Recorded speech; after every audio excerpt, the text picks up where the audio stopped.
dices? Ahora sí.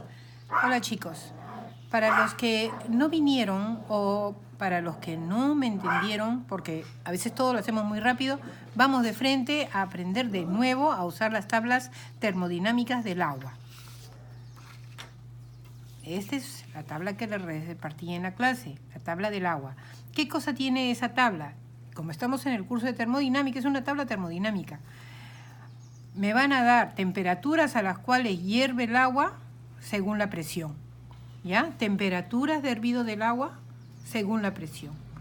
Si la presión es más o menos la atmosférica, que es 101.42 en este caso, hierve a 100. ¿Ya? Pero es esto. Después hablaremos en clase.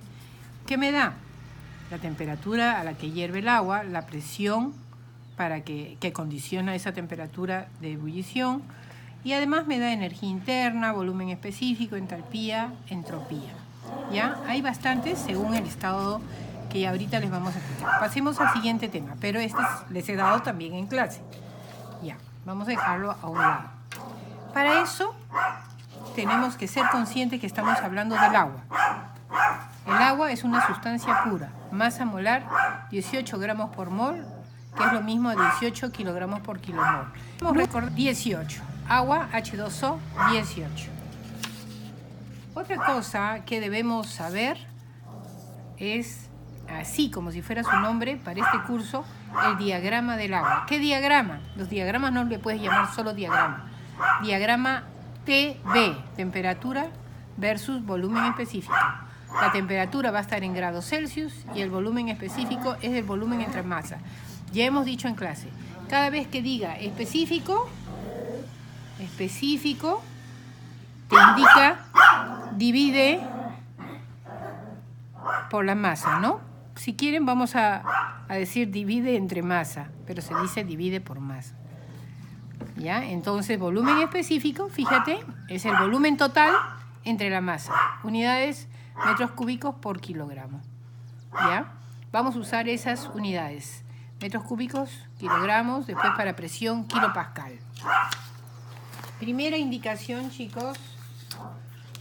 Primera indicación, cambiemos de nombre.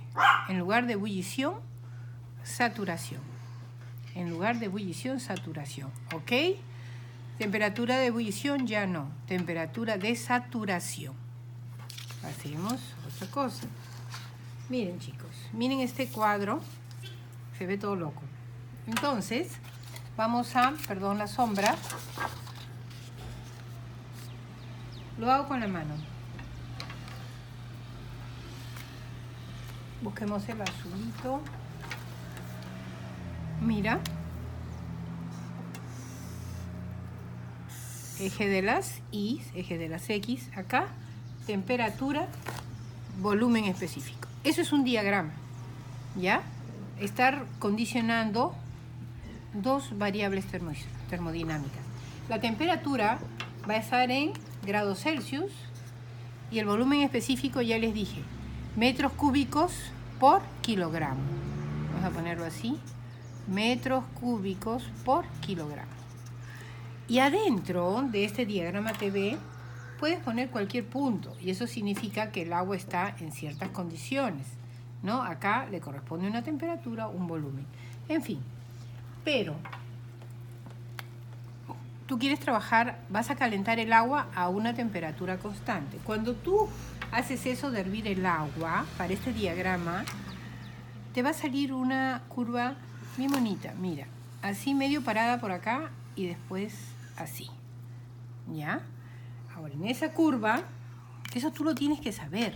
Entonces, si yo te digo, haz un diagrama TV para el agua, porque estamos viendo cómo evoluciona el agua cuando uno la calienta, entonces tú tienes que hacer así, T, B y esta curva, acá más paradita y acá más echadita.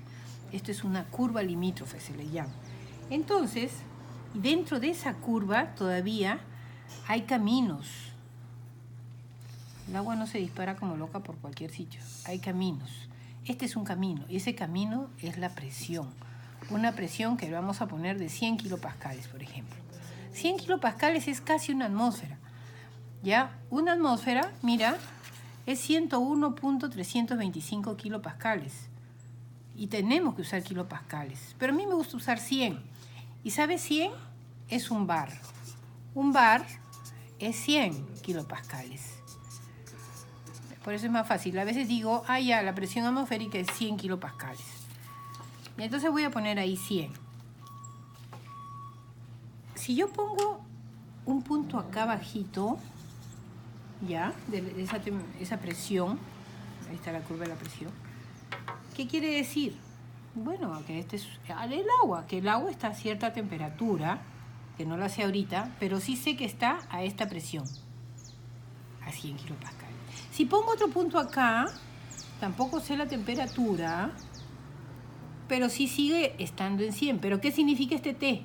Este es T1 y este es T2. El T2 es más grande que T1. Le he dado calor, he calentado el agua. Pero no cambió la presión del ambiente. Seguimos a la misma presión atmosférica, 100. No la puedo cambiar la presión atmosférica. Solo la puedo cambiar si me voy de viaje. ¿Ya? Pero ahorita, en condiciones ambientales. Claro, en una olla de presión sí cambia la presión. Pero ahorita, en condiciones ambientales, tenemos esto.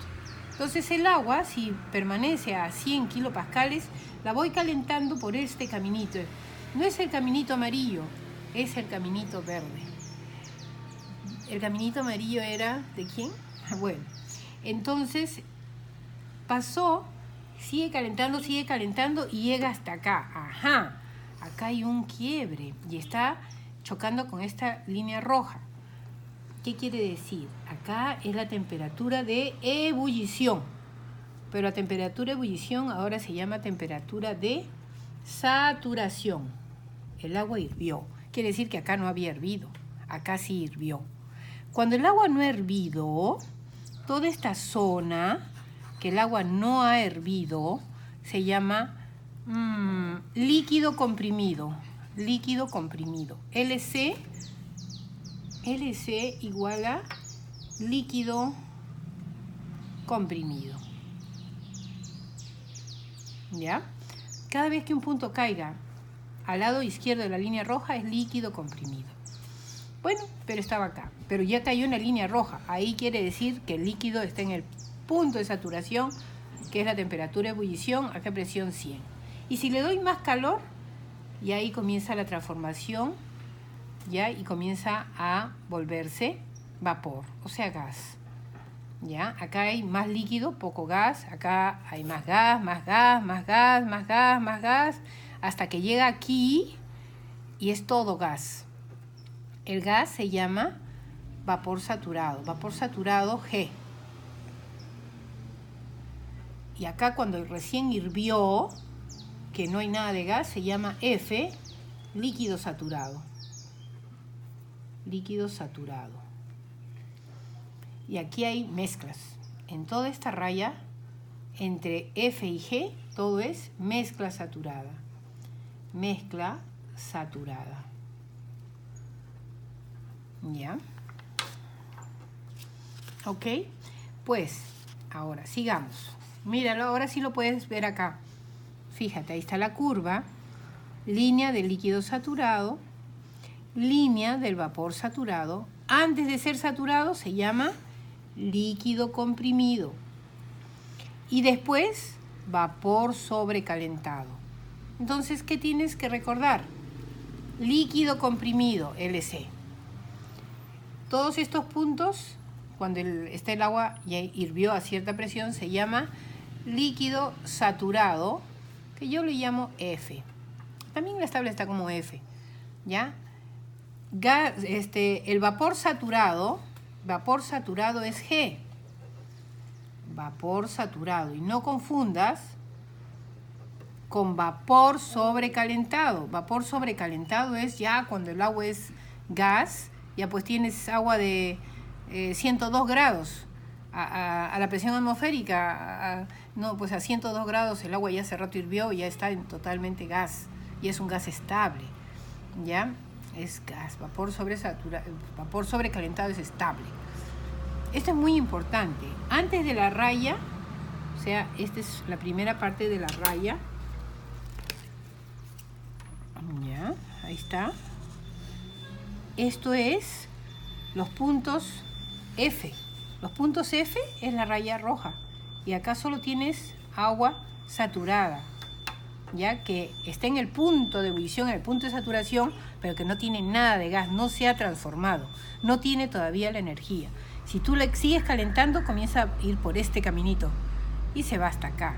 Y todos estos puntos que es el agua que ya se transformó todo en gas, pero sigue en el punto de ebullición, es la línea del vapor saturado, G. ¿Ok? Antes de la línea roja, todo es líquido comprimido, LC. Después de la línea verde es vapor sobrecalentado. En la línea roja, F, y en la línea verde, G. Y acá es mezclas. Ahora, escucha esto. Las tablas dan números de T, P, B, H, S, U, que es energía interna, ¿ya? En este caso que estamos viendo el agua, para el agua, si tú tienes alguna de las características, ¿ya? Y las de mezcla saturada tú la puedes hallar. Gracias, esta fue la introducción. En el siguiente momento pasamos con los ejercicios.